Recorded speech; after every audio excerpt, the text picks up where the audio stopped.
Aí nós começamos a complicar algumas questões.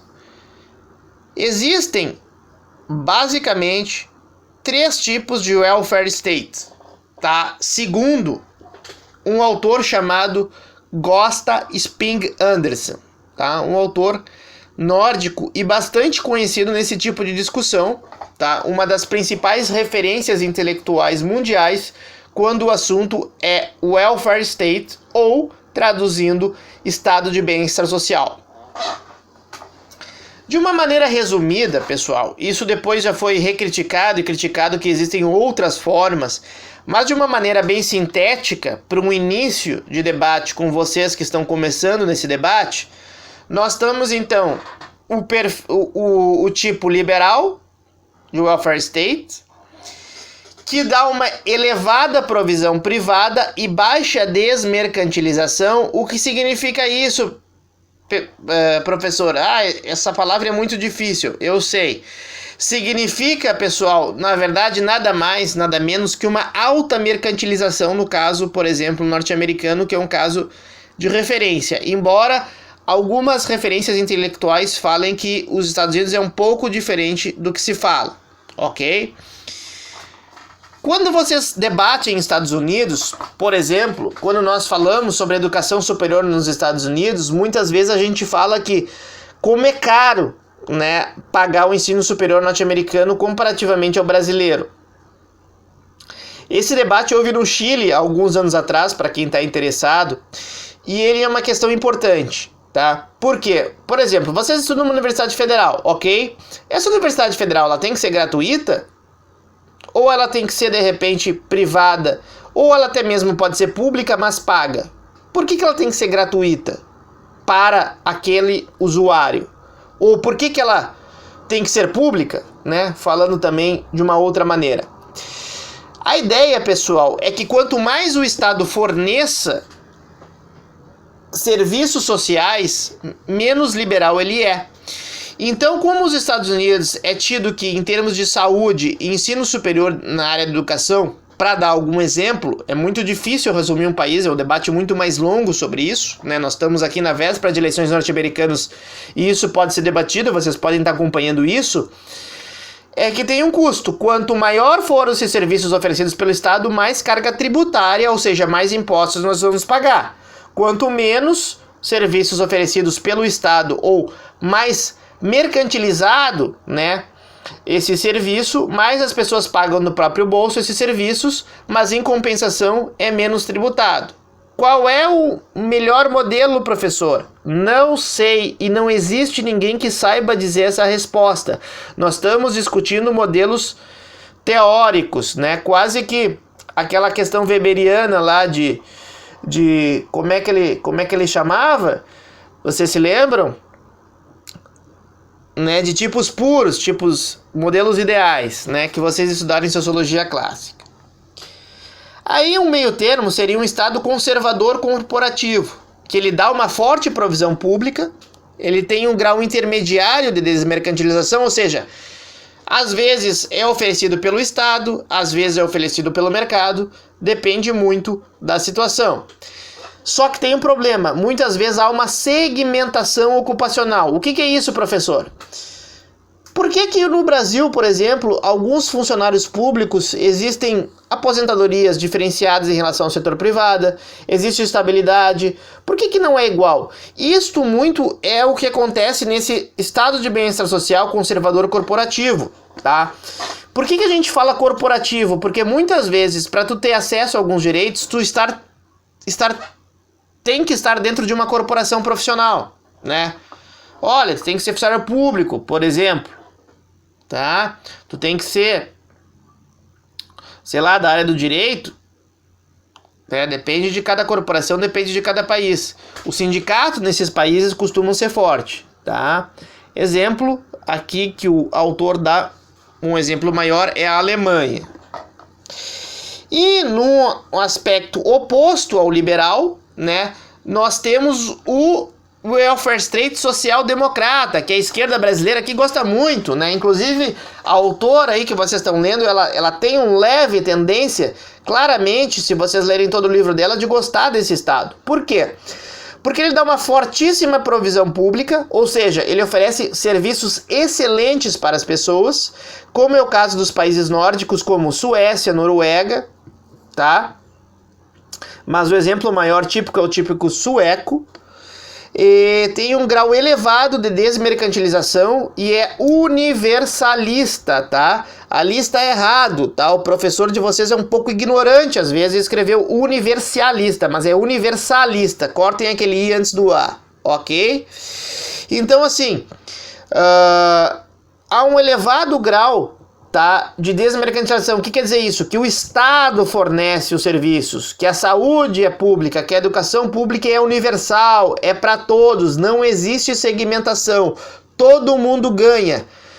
Mas, professor, que maravilha esse Estado de mérito social, é aí que eu quero morar, tô indo para as malas e indo para a Suécia. Qual é o problema, pessoal?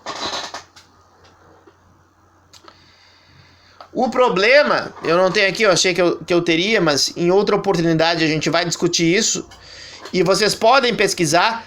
Pesquisem um pouquinho quanto é que custa. Quanto é que custa, qual é a carga tributária em relação ao PIB de um país como a Suécia. Às vezes chega perto de 50%, ou seja, 50% de todos os bens e serviços produzidos ao longo de um ano são impostos nesse país, tá? Ah, professor, mas aqui também é caro, sempre tem algum aluno para dizer isso. Nós estamos em torno de 37%, 36% a carga tributária em relação ao PIB, considerando todas as contribuições, impostos e taxas, ok, pessoal? Eu não vou dar uma aula agora para vocês, eu não tenho tempo sobre a questão tributária brasileira, mas eu também em outro momento posso falar isso com vocês. Então, se vocês já acham caro o Brasil, que paga 36%, vocês imaginem pagar 50%, né? Ou próximo disso em termos de impostos. Aí vão me dizer, mas eles têm um excelente serviços, realmente. Aí eles têm um excelente serviços oferecidos melhores que os brasileiros em termos de educação e saúde. Só cuidado, tá, pessoal? Nós não podemos comparar países europeus que são muito mais ricos em termos de PIB per capita do que países latino-americanos. Não cometam essa confusão, ok?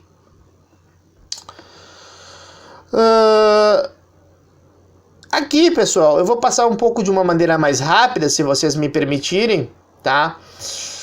Houve, tá, ao longo do século XX, um declínio do laissez-faire, laissez-passer, que significava o quê?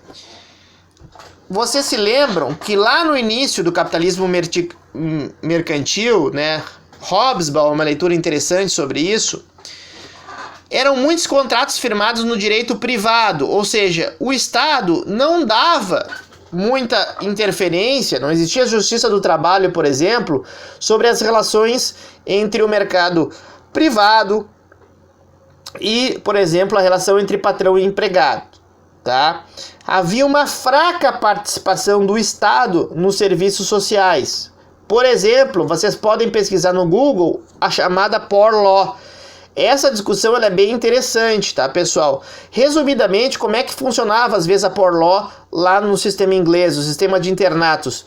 Se a pessoa era pobre, se a pessoa era uma incapaz, eles eram internados compulsoriamente, muitas vezes, tá? Nem sempre, mas às vezes, depende. A Poor Law há uma evolução. Na verdade, não é Poor Law, mas sim Poor Laws, tá? Porque existiu um conjunto de leis durante um certo período, onde muitas vezes a pessoa assim, tu é pobre, não tem o que tá, então tu vai ser internado compulsoriamente, quase como uma prisão, tá? Para não ficar na rua pedindo esmola, enfim, etc. Então, muitas vezes, não era que esse pobre, ele receberia comida, enfim, etc. Mas ele era estigmatizado, tu é pobre, tu não serve para a sociedade, enfim, etc. Né? Item altamente estigmatizado. Isso acontece. Quando a gente discutir sobre Bolsa Família, lembrem o professor, eu vou estar sozinho, vou ter que lembrar sozinho, tá? Nós vamos voltar a discutir isso. Se puderem dar uma estudadinha, então, por conta, eu ficaria grato no Poor Law. Lembram também, né, que houve todo antes de Marx o movimento do ludismo e tal, etc. Teve a questão de quebra das máquinas. No início do capitalismo, no início do século XIX, pessoal, diria mais claramente assim, foi muito complicado, porque não havia uma regulamentação do Estado sobre nenhum serviço social, as pessoas não tinham direitos políticos ainda constituídos, e era, então, um horror. Marx denuncia isso em alguns capítulos do Capital, sobre, por exemplo, como é que era, enfim, a maioria dos cidadãos, né, o que a gente chamaria de cidadãos, mas que naquela época provavelmente não eram considerados como, o que eles faziam em relação ao trabalho, né? As condições péssimas de trabalho que não haviam sido regulamentadas ainda. Então, lembrem-se disso, no início do capitalismo, tá? Diferentemente do estado de bem-estar social mais tardio, era pior. Sempre tem um marxista para dizer, não, continua igual. Bom, aí vocês leem o que era a vida do trabalhador no meados do século XIX. Leiam o tio Marx, lá, o tio Karl Marx, e venham debater se é igual ou não. Mas enfim, aí é um debate que eu não vou entrar aqui. Pessoal, quando começa o estado de bem-estar social, geralmente é atribuído entre o final do século XIX, a Alemanha tendo como uma referência, uma primeira criação de estado de bem-estar social, ainda que seja autoritário, né? Por Otto von Bismarck, enfim, logo depois da reunificação alemã. Nós temos então algumas políticas, ok? Como, por exemplo, uma ordenação nessas políticas: acidentes de trabalho, cobertura da velhice, invalidez, dependentes, depois doença, maternidade e abonos familiares. E por último, seguro-desemprego. Os capitalistas, né, os empresários, muitas vezes não gostam de seguro-desemprego. Eles acham que, não tem que dar seguro-desemprego porque isso estimula a vagabundagem, enfim, etc. Nós vamos comentar isso quando falar sobre o Brasil, ok? Mas geralmente existe essa ordem, é isso que eu gostaria que vocês gravassem. Para terminar, enfim, né, já concluindo essas questões, muitas vezes nós temos algumas dificuldades de discussão até que ponto a gente vai estender o estado de bem-estar social. Por quê? O estado de bem-estar social, ele imagina que as pessoas tenham desigualdades naturais e que a gente tenha que colocar, então, por exemplo, uma saúde pública, uma educação pública, para aquelas pessoas mais desprotegidas, tá? Elas terem esse acesso. Só que em excesso, digamos assim, as pessoas podem virar, entre aspas, o que os conservadores falam, vagabundas. Em que sentido? Não vão querer trabalhar, não vão querer produzir. Isso é um debate em macroeconomia, um debate extremamente importante, tá, pessoal? Que vai além de uma simples discussão de sala de aula, ok? Nós vamos falar um pouco mais disso especificamente no momento de falar sobre o Brasil. Temos então, pessoal, para marcar o século XX, a crise de 29, né? Logo depois da gripe espanhola, vocês estão aí uma geração bem sortuda, vocês são uma geração sortuda, depois de ter levado 7-1 o Brasil, né, na Copa do Mundo, ainda vocês viram a pior pandemia histórica lá, desde a época da gripe espanhola, então vocês são sortudos, a geração de vocês, né? Nós temos toda uma discussão sobre Keynes, não vou estar discutindo aqui, tá? Maynard Keynes, teoria geral